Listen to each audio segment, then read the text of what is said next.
Welcome to the Uncivil Mentality Podcast. I'm Erik Vidal. And I'm Reilly Kilbride. Let's go. Let's go. So what's going on, Tony, man? How's your day been so far?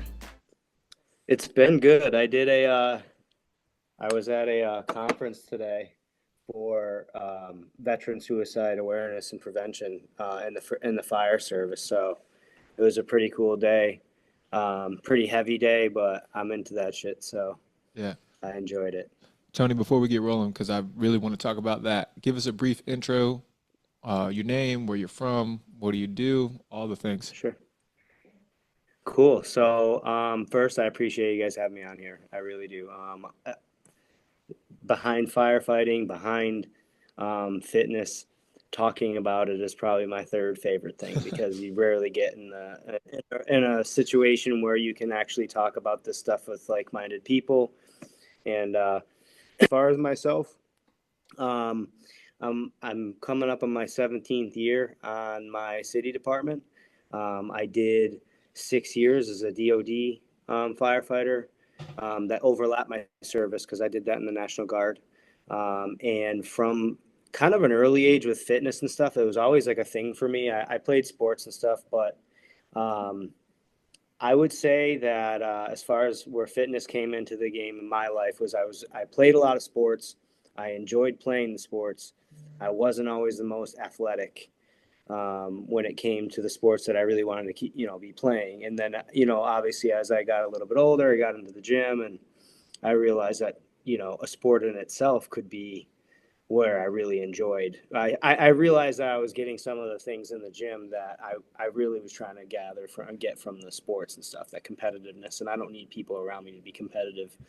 So the gym was kind of that at that age. And then as I progressed, I mean, when you go in the military and stuff like that, I mean, you guys are aware when you go through the military and stuff, a lot of things become regimented and a lot of things become a part of your routine. And I already had fitness in my toolbox as a strength.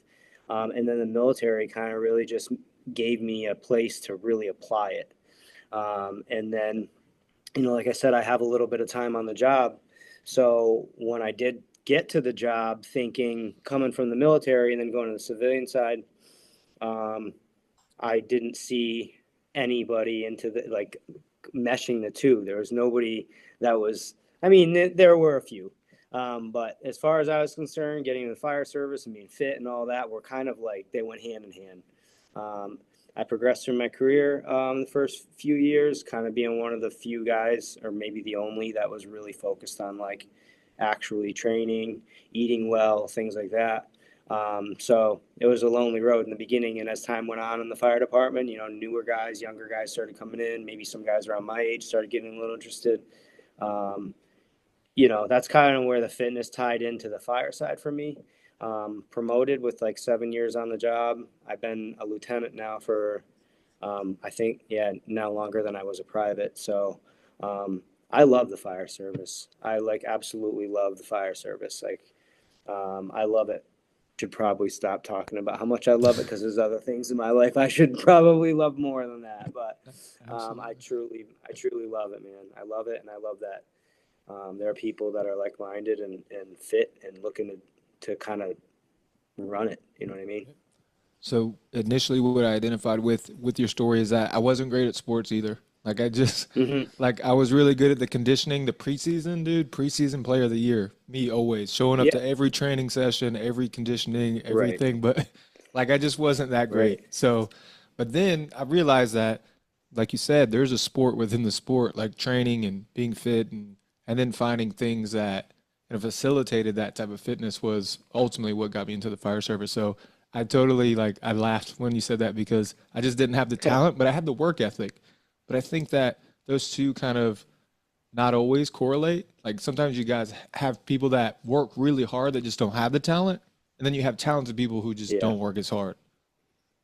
Yeah. Right. And also that hard work that you're talking about there, like that hard for me, that's how I made some of those sports teams. Like I said, like basketball, for whatever reason, I live in urban area. So in basketball, I was not good at basketball. but I made the basketball team because of my work ethic.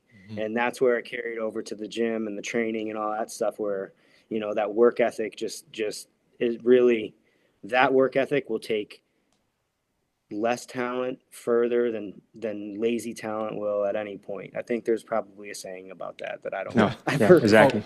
Our podcast is all about messing up quotes. Yeah. Like, we are Yeah. the worst That seems to be quotes a common ever. denominator. You're welcome then. Yeah, dude, just add to the list.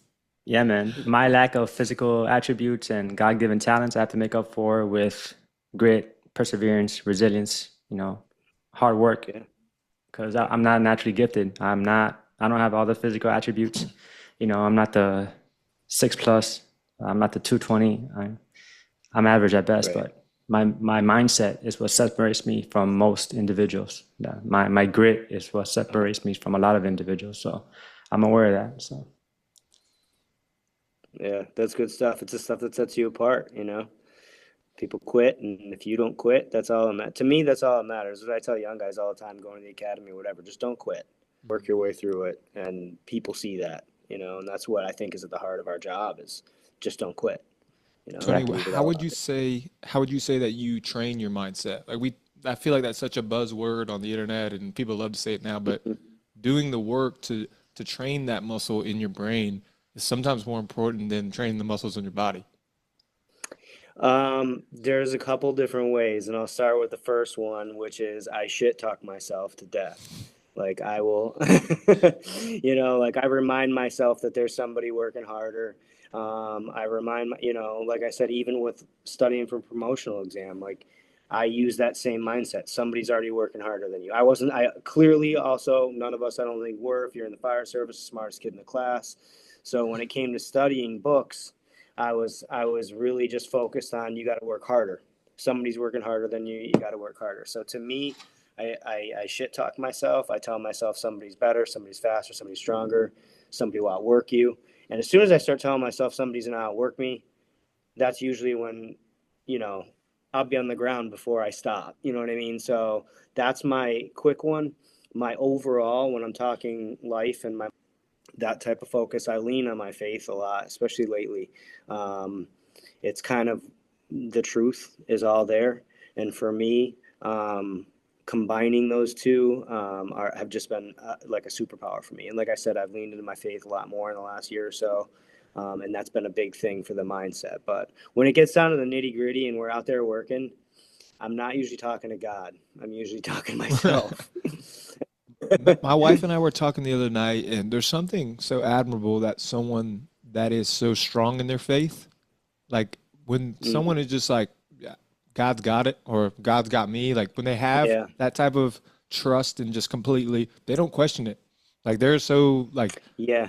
they are so focused there and like so secure in that I'm into it. I'm like, wow, that's powerful. Like they don't care. They You don't know, have anxiety because they trust.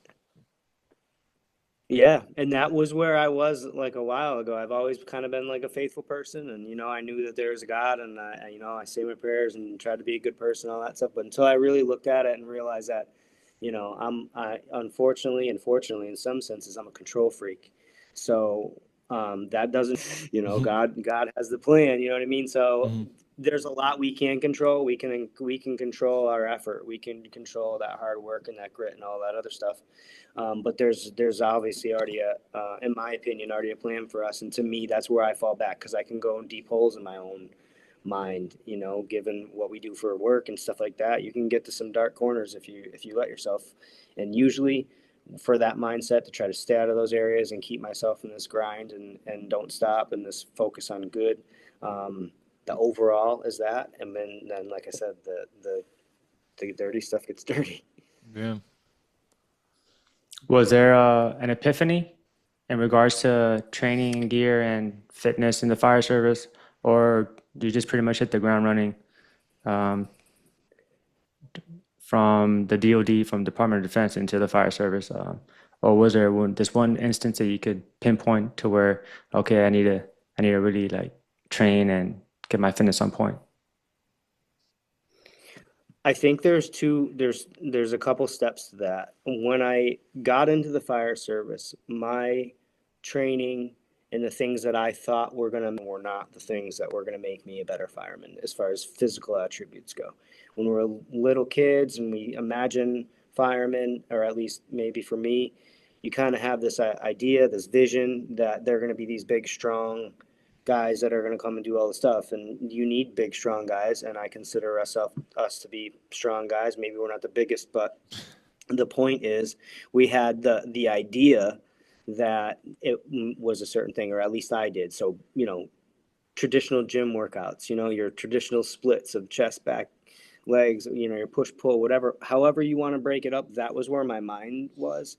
And I quickly realized after a little bit, going into the DOD, that was my mindset. Once I got into the DOD and went to the fire academy down in Texas, I realized that like I was strong and looked good, but I was all show no go. You know what I mean? I was like, I looked good, but like the I do. Bodybuilding. cardiovascular training, It was all bodybuilding type of. it was, yeah, that's really what it was. And honestly, it looks like you want it to look, but it doesn't do shit for you in the fire service. So, Yeah. well, it does. It offers some, but it doesn't get to your question.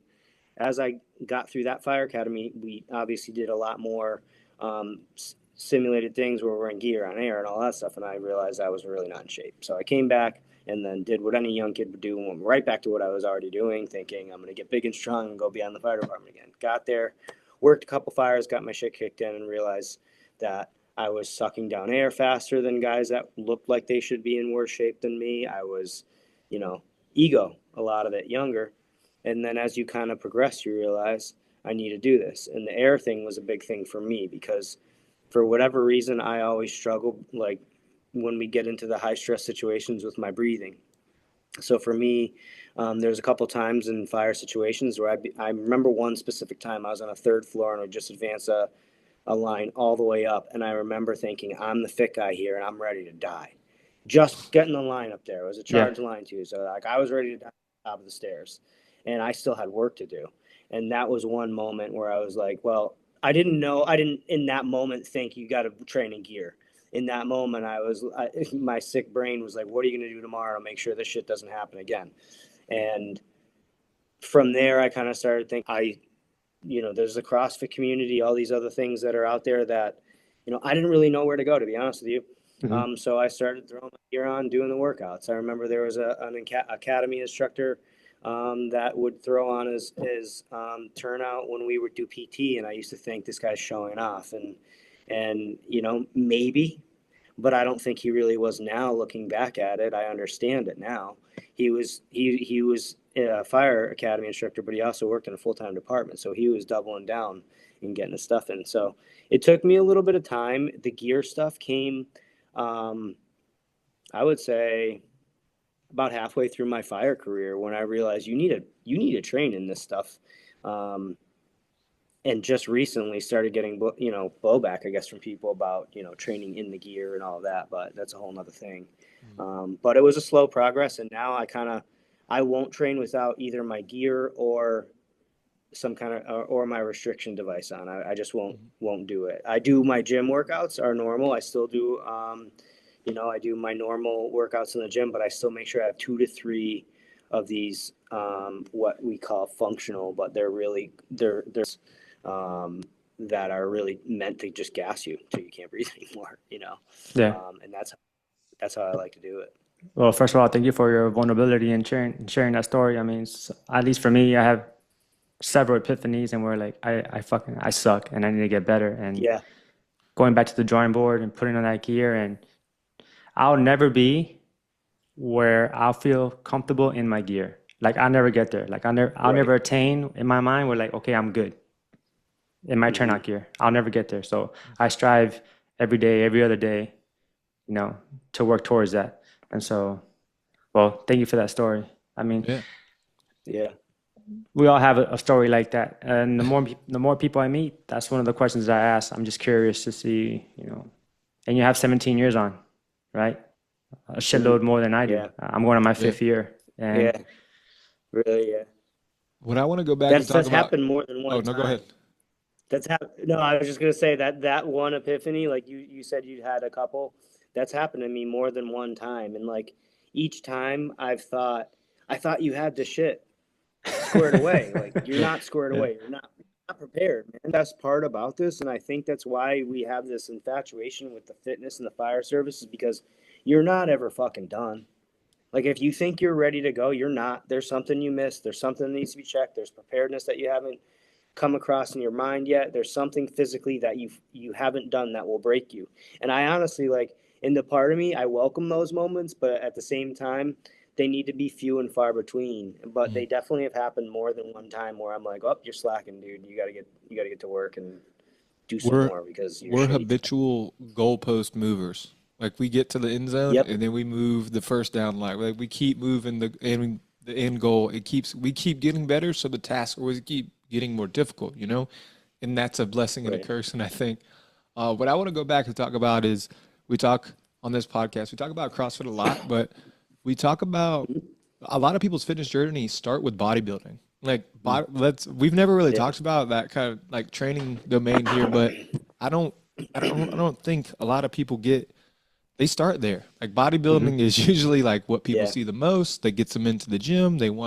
Yeah. They want big muscles. They want to look like Arnold. You know, I love that. And That's I it. think that that type of training is good. Is you need some muscle. Like you need to focus on Yeah. certain muscle groups. So that's a base or a Yeah, to foundation. build that base to Yeah. do everything else.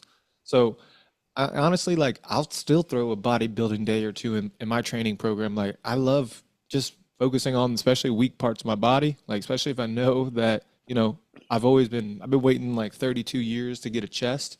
So I've been doing a lot of extra chest work. I know I got to do a lot of push-ups soon.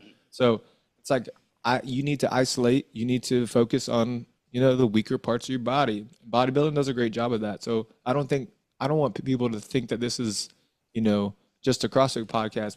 I love bodybuilding, and if you want to get really into Yeah. bodybuilding, like figure stuff, it's even more difficult. That's a painful threshold to train in. Yeah.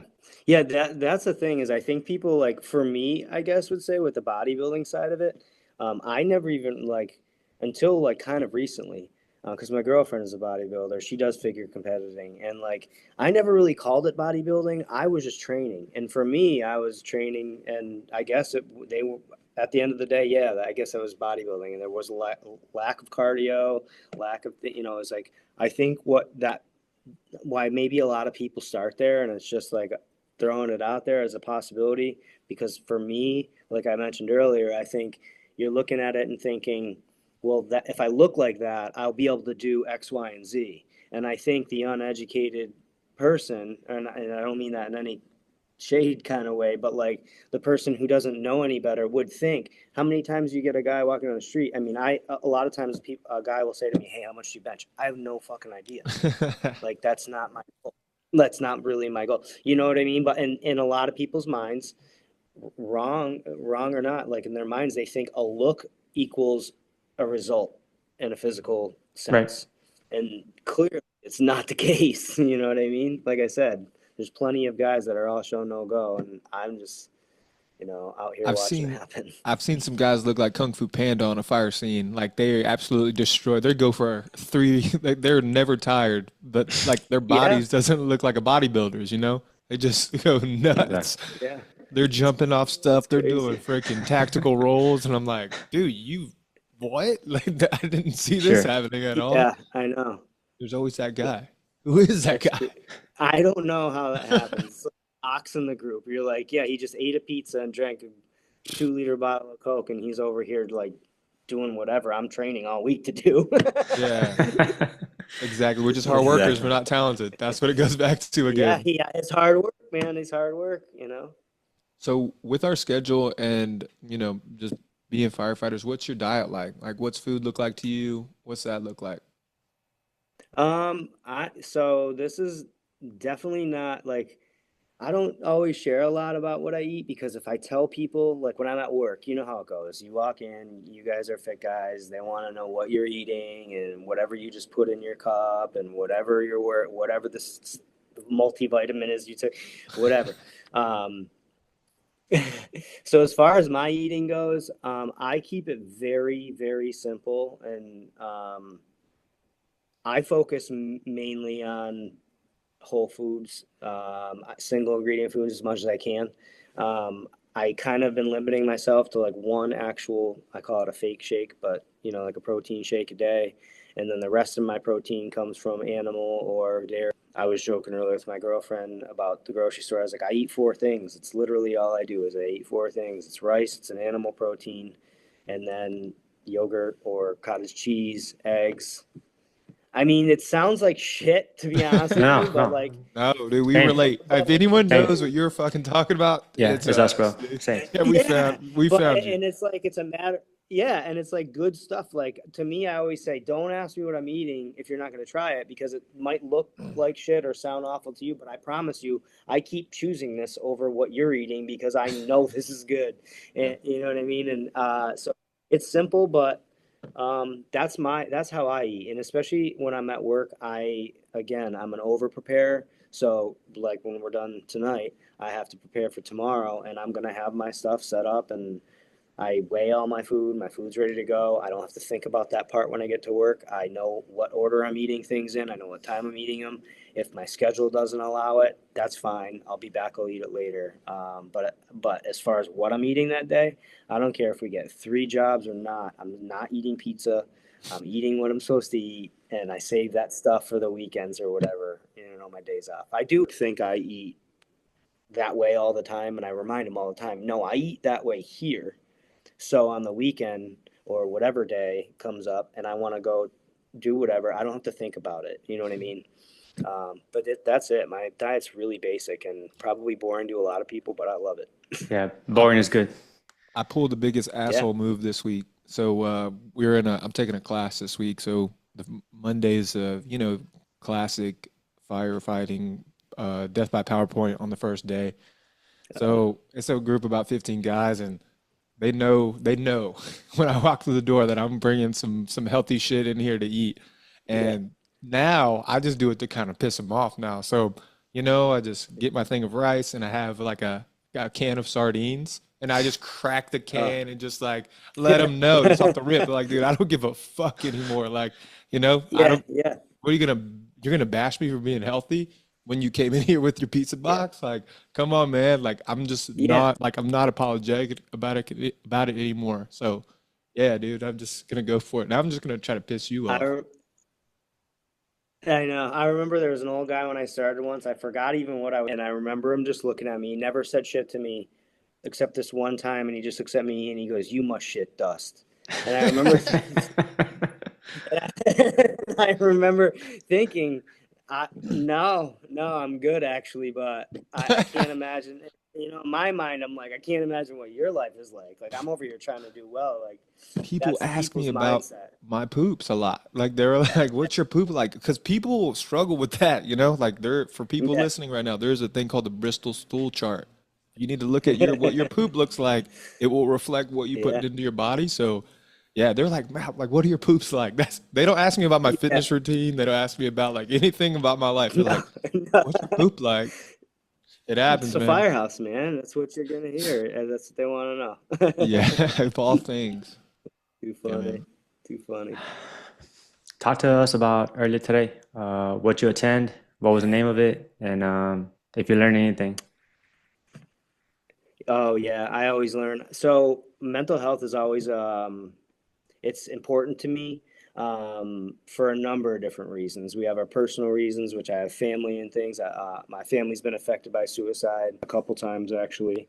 Obviously, we work in a job that people are immediately thinking of how we die, and the general public and probably a lot of our own are worried about dying in fires and things like that. But we die more from suicide than that. So one thing for me is. Um, I struggled with mental health myself. So I'll say that earlier in my career, I had to seek help. It was, nearly impossible. You guys are earlier in your career, and it's hopefully going to keep getting better as things go on. But like I said, I came on at a time where I was coming on with a lot of Vietnam vets that were the senior guys. I was a junior guy on my group for, I want to say, enough time to understand that I had so much space between us in age. Um, they didn't talk about the stuff. There were always those quiet nights rolling back from the call on the highway or, whatever you just did. And in the beginning, I never understood how we were just talking all the shit on the way to a call and then rolling back in silence. And then now I know, because I'm the lieutenant. So I also have rolled back in silence before. I'm fast forwarding as I understood that the way the fire service was handling our mental health wasn't great. So it eventually caught up with me and I never thought it would. I was that guy that was like, oh yeah, I know the signs. I know the rocks in the backpack. I know the things that are too heavy. I know what everybody's saying. I know to watch out for this. And then all of a sudden one day out of nowhere, like I knew it all, but it was now my backpack and I couldn't do it anymore. So I sought some help. It was difficult to find it. And then when I did find it, it was almost embarrassing, I want to say at times, for the clinician or the therapist, because they don't know what we do. And there's nothing more helpless than being a firefighter, or I would say probably a first responder in general, sitting in front of the person that you're hoping is going to help break those chains, and you realize that you're adding to their backpack of rocks, and they don't comprehend. So I ended up in an inpatient thing for a week that's up our way, and there's 2 places in the country called On-Site, and I spent 5 days there to kind of work on this stuff.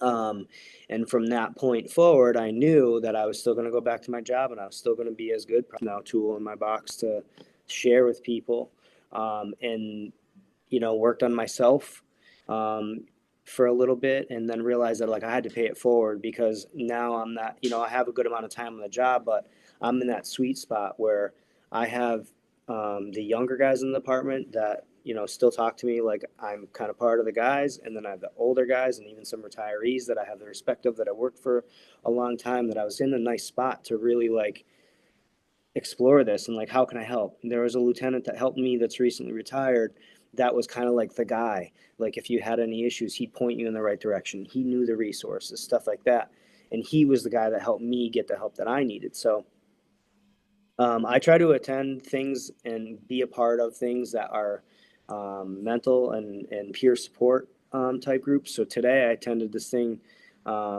It basically, it was called Resilience. I believe it's Resilience for the veteran responder. And basically, we had a whole full day seminar on how, as a first responder, we can be responding to veterans, and then also how PTSD can show itself in numbers of different ways. So a lot of it, if you've been to one before, a lot of it ends up getting repetitive. But the big things that I find in these conferences and these educational things, especially for the mental health stuff, is it's usually your speakers that are the ones that show you what you were there for. And today I heard from a speaker who was overseas, suffered some pretty catastrophic injuries. Honestly, it was what I would call, or what we've heard many times, is a textbook soldier coming back and not knowing where his place was here, and not knowing how to deal with the things. And I can't relate to a combat veteran. I can't. I don't know what the situations have been like, and I won't try to. But I do know that similar resources and similar things happen in our profession. And the big thing for me to go in for these things, this was kind of like a first responder and how we can deal with a suicidal individual, a suicidal veteran. For me, I'm always looking for ways about how can I deal with our own. How can I get this information? I talked to another fire guy that was there. He was a retired commissioner, and he's like, I can always find something. And I literally had thought that just before I came, and that's how I feel in these things. So when I pulled away from today, I knew that now I was armed with a whole bunch of resources for our vets that are on our department that I didn't have before, because I'm also our union VP. So I have vets coming to me asking me for these resources all the time, and having been somebody who's needed them in the past and gotten dead end answers or just shoved off with a piece of paper and not really going, I want to make sure that when I have a guy or a girl that comes to me, whether it's mental health for our job or from past experiences, whether it's being a veteran or just their life sucked, I want to make sure that I'm the guy that they can count on, which is why this whole fitness thing and this mental stuff kind of just all goes together to me. We're in a profession where we should just be constantly paying it forward, constantly putting back in. And that's where I'm trying to attend these things. Same thing with the fitness stuff. Like, I want everybody to have the same opportunities that I see that I've had, whether I've taken them or not, and do what they will with them, you know? So that's why I attend these things. And that's kind of what today was about. Amen. Yo, that was powerful, brother. Yo, right on. Thank you. Thank you, dude. Exactly. Thank you. Wow. I appreciate it. That That's our is job. Show Look, up. that's how I look at it. Is like, is we to me, I still call this the greatest job in the world. The golden ticket was what I heard before we got here. Like, I probably making myself sound older and older as I get through my career. But like, if honestly, if you don't think this job is the golden ticket or the job of a lifetime, get the fuck out, Yeah. Yeah. please. It's a lottery. Get the fuck. There's plenty of fucking people who are ready and willing to do this job, and I know it's harder and harder to find them. But if you're here, stay here, get better. You know what I mean? But 100%. providing the resources is a big thing. Big thing for me is providing all the resources and letting the person do what they want with them. Today Yeah, I got paying to it forward. breach concrete with really expensive tools. Like that was what I did for my job Nice. today. So it's just that's why it's the coolest job in the world. Like stuff like that. It But what is. you said, man, like really hit home with me when you said rocks in the backpack. Like we all got rocks in the backpack, man. Like, and Yeah. you can feel those. Sometimes they Yeah. they weigh a little bit more, How you and carry it. sometimes they accumulate quicker than you think. You're like, man, I'm just used to carrying Yeah. all this. And it's not the big ones all the time. Yeah. Yeah, It's that good. really resonated with me, brother. Thank you. Yeah, and for Appreciate you it. to show up and show face, just hi, my name is Tony Spear. I'm here to, be an asset, whatnot. Mm. Yeah. Yeah. Just like me. My name is Erik Vidal. I'm here to be an asset. I mean, what can I do to help? Like pay it forward type of thing. I've received help. I've received guidance, mentorship from men, and how can I emulate them? How can I be like them? Or how can I pay it forward and do my part? So you're not alone, bro. You Yeah, are not alone. No, I appreciate it. we need more. We No, need I more know of that. that, and I that's why I think it's kind of important. It's not kind of important. It's detrimental to our career that strong men stand up and say, "This shit fucked with me." Mm. It's like detrimental to our job. It's detrimental to the people that are on each side of your shoulder. It's detrimental to everything that we do. That we know we're protected in so many ways. We do so many things, whether it's fitness, nutrition, whatever. The mental health side of it is in the same conversation. I will oftentimes, when I'm talking to people, younger guys, we're trying to get them in shape a little bit, doing some workouts at the station, and I go right into that. Know that some of them come from outside ambulance services and stuff, and I know some of the background stories, but I'll just throw out there, be like, make sure you know all your resources, and I'll lump it right in with other stuff, and I'll be like, make sure you know that you have these places you can call, and specifically, this face is available to you anytime about anything. And I'll go as far as a conversation will let me with new people, because if they're open and I can see that they want to hear what is wrong, then open yourselves up, man. This is a tough profession. We don't need to be tough with each other. I think I do a weekly text to Erik of like, I don't want anything, I don't need anything, just tell me you're good. Like No, that's it. you Yeah. do. You don't think you actually do it, man. Yeah, that's it. That's it. That's all. I mean, we just need more people in our lives like that. Like I don't want, like, Yep. I don't, sometimes people, when people's reaching out to you, they want something or, they're trying to get Yeah, you to that's do fucked something up. for them. Yeah, you're Like, like, what the fuck, dude? Just get to the point. Like, if you want something, exactly. just let me know. Stop slithering. Like, Yeah, exactly. Just what do you tell me want? what you want and we Yeah, can move forward. exactly. But it's cool to just check in with the homies. Yeah. Like, check in with Yeah, your guys, man. That's important. yeah. And all your friends, really. And that goes far, man. That goes long. That goes Exactly. far and long. You don't know how much that, I'm in the middle of something and I'll stop what I'm doing just to answer you back. So, that, you know, that that's bromance right there, dude. That's good stuff. So so, besides so the, how do you cope? go ahead, yeah. Yeah, How so do I cope? hobbies, apart from fitness being empowerment and therapeutic in so many ways and focusing on your nutrition, you stay busy, right? Like, you have any hobbies apart from like the personal training? Oh, so talk to me about the personal training. Where can people find you? All right. I mean, I'm on Instagram right now. I have a website that we're using. You could just find me on Instagram and you'll be able to find your way through everything with that. As far as the training goes, it's a lot like I just explained to you. As this whole thing progressed, I'm training firemen and kind of coaching them through their nutrition, helping them figure out their macros and just guiding them along. That's how it all started. That was the infancy of this whole thing. Had a lot of success, caught a lot of word of mouth attraction, like locally. Started working specific. I was working with whoever, and then I started thinking, I don't really even communicate with a lot of these people the same way, and I can't relate to a lot of people who tell me they don't have the ability to fit their food in while they're sitting at their desk all day. I don't deal well with that. I felt I felt a lot better dealing with firemen and emergency workers because I can talk to them like we're talking, and it doesn't bother anybody if I say, dude, you're fucking pussy, like eat your food. Like like Sometimes you need to hear that. yeah, and like so that's how that came along, and then it was kind of my side thing. It was my passion. Fire and fitness are my two passions. I'm fortunate enough to have like figured out a way to do both. And then as I'm doing this, I met Justin Burchell, who is the main programmer for Five Alarm, who did programming for CrossFit Games athletes, some pretty well-known ones. Camille, the champion there, I forget his name. It is. He did her Camille LeBlanc, that's her program. name. Yeah, we're CrossFit nerds. Sorry.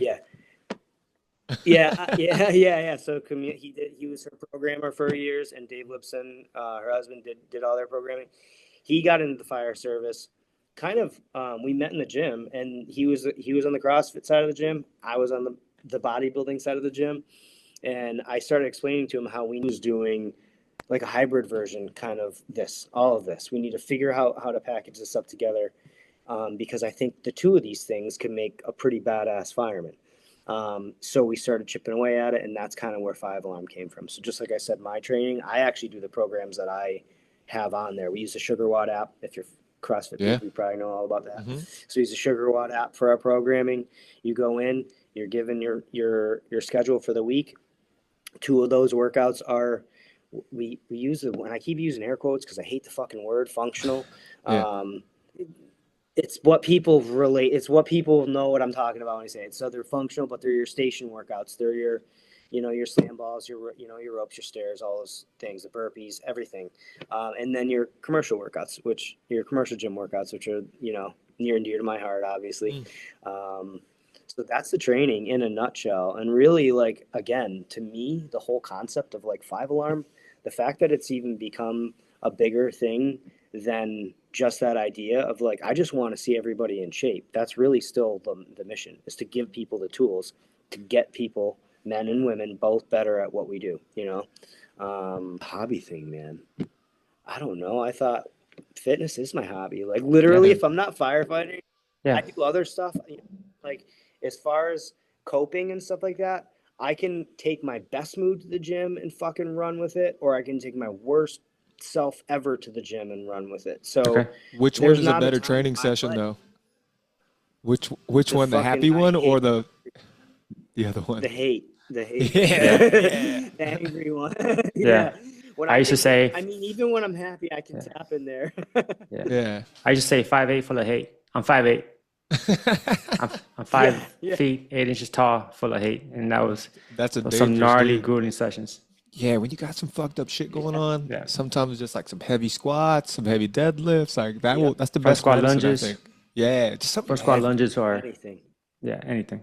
Yeah, anything. Fran, I just anything. like anything. When you get to that point and you're pissed, and you get to that point where, like, that's the part that I love about training, is when you get to the point where you're like, ah, man, I think I'm almost done, and then something happens. Yeah. And whether it be you think of the right thing, or that right track comes on, or what that switch just flips, that's the part that it's like you're chasing the dragon, man. Like that's what I feel like it is. Like it's like a drug, and you're chasing it, and that's where I've always gone to. I've gone to the gym. I've been at my lowest of lows, and I've been at my highest of highs. But everything for me always ends up back in that space somehow. Old Faithful, the gyms, the weights are always who we are. Like they're always there for us. Yeah. I'm always, like you said, chasing the dragon. I had a buddy just finish an Ironman, and he's like all talking about his Ironman stuff, and like I'm like starting to get the wheels turning, like thinking about it. Oh, But he trained for like years for this, and he smashed it. yeah, But you're always thinking about that, like, well, there's a whole. I'm not really great at swimming. Maybe I should, do some swimming or something like Yeah, that. You know? yeah, exactly. yeah. Yeah. We'll see, man. I'm not really, you know, the most. I wouldn't say that I'm a I don't bad know, swimmer, man. but that's a long, damn way to swim. It is. They just had one here locally, and I don't know. Like the water they were swimming in is sketchy water too. Like I Where, don't know what they're where doing. was it? I'm in Springfield, Massachusetts, Oh yeah. so it was in what's called the Connecticut River, and like I said, we're in a pretty urban area, so that Connecticut River is not. Put it this way: there's no boats out there on the weekends. It's not exactly. Yeah, I It's a remember city river. I did a smaller, I think it was a sprint triathlon, and I'm swimming in this. It's called Tempe Town Lake. It's in Tempe, Arizona, and I'm like stroking. I Yep. look up, and there's just a dead fish floating beside my face. I was Yeah. like, Yeah. man, I don't really think this is the cleanest of waters here. Just dead fish floating around. Yeah. Yeah, I know. Yeah, I know. I probably swallow too much water, but Uh, Tony, you read? Are you into reading? Have you read a good book lately, or like what? I do audiobooks. I'm not a really physical copy book. yeah, same. I love to tell myself that I read books, but they're just read to me Mm. through like audiobooks. Yeah. Um, yeah, I do. I have been getting into a few books lately. Like I said, I kind of lean on my faith a little bit. So if a guy named Stephen Furtick, what denomination is, I think he's maybe Baptist. He's Christian. So I read his book, The New You, which is a really good book. To me, I found a lot of value in that.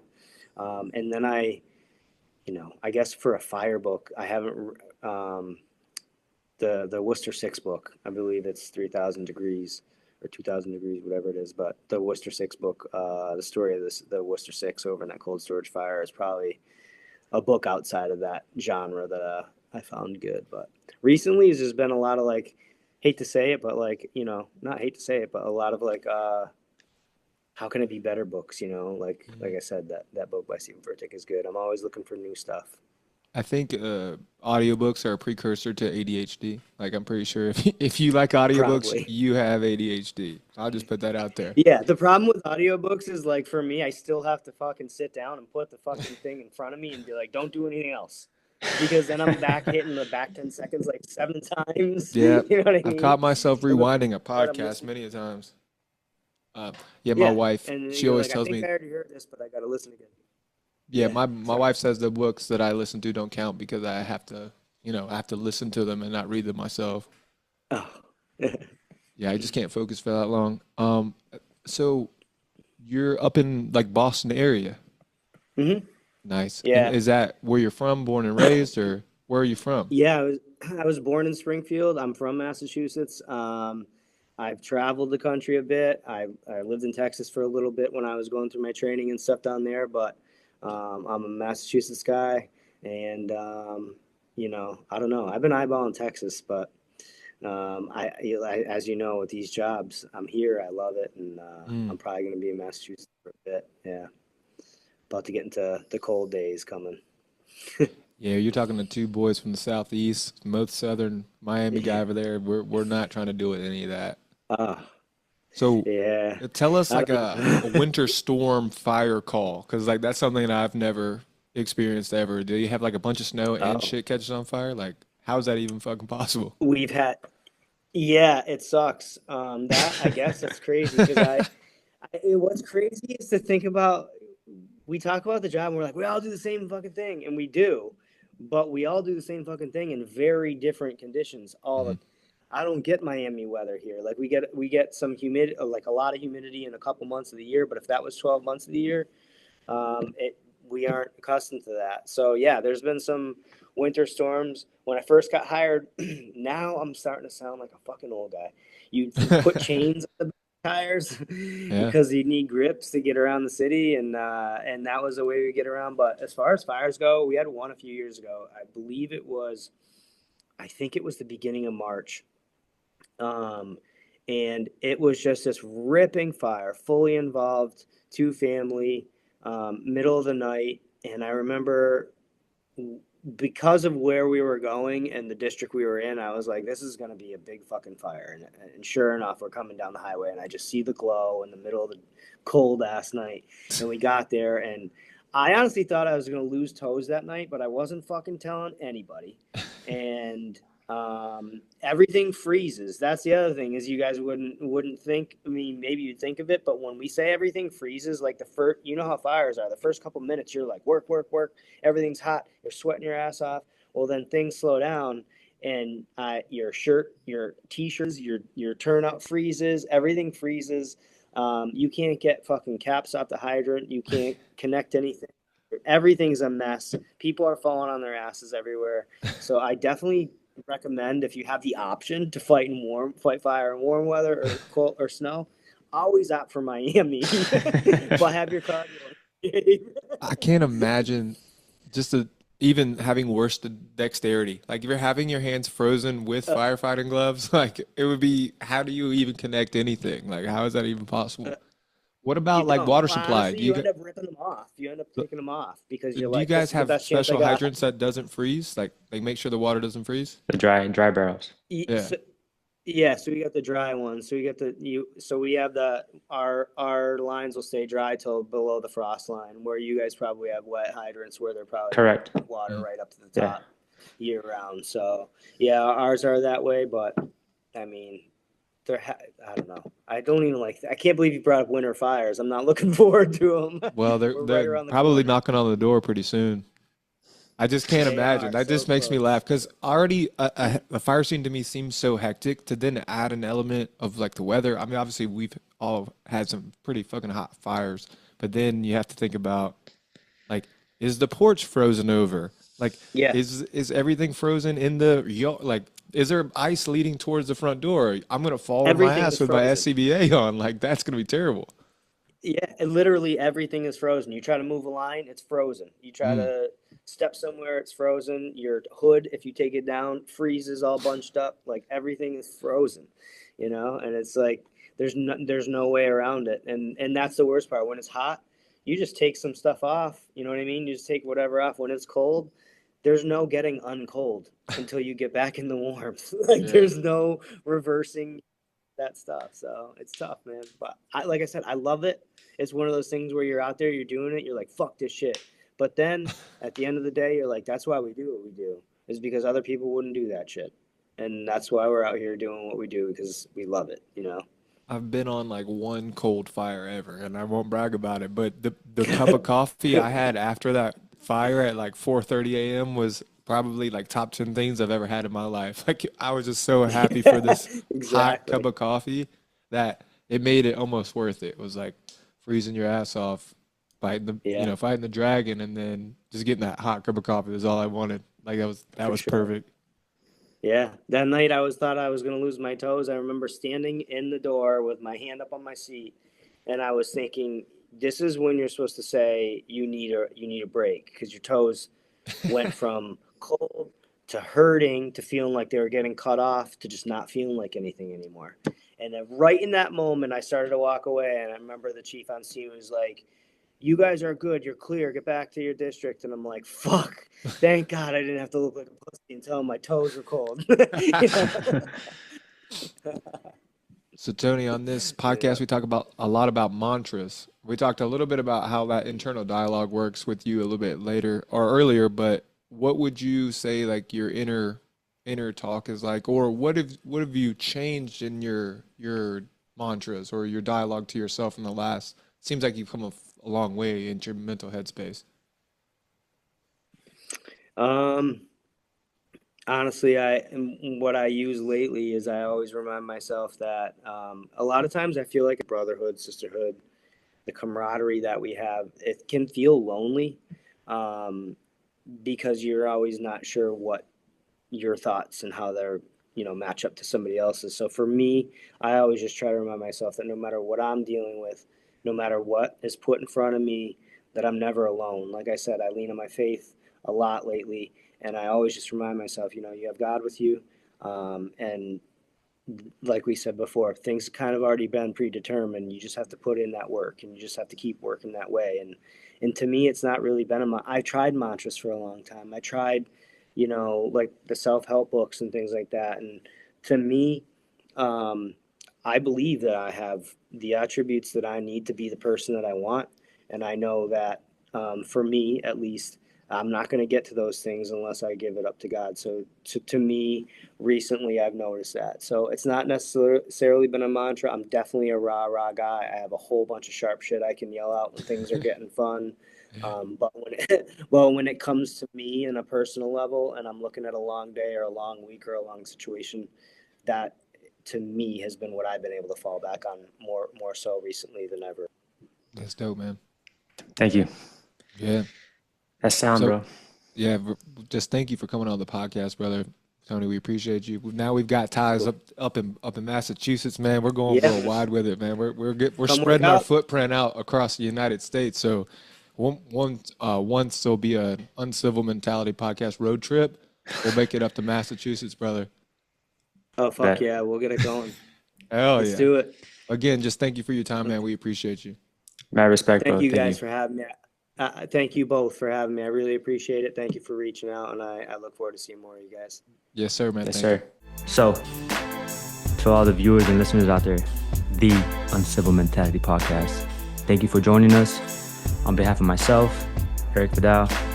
And I'm Reilly Kilbride. Get after it. Get in your gear. Start f***ing training. It can never be enough.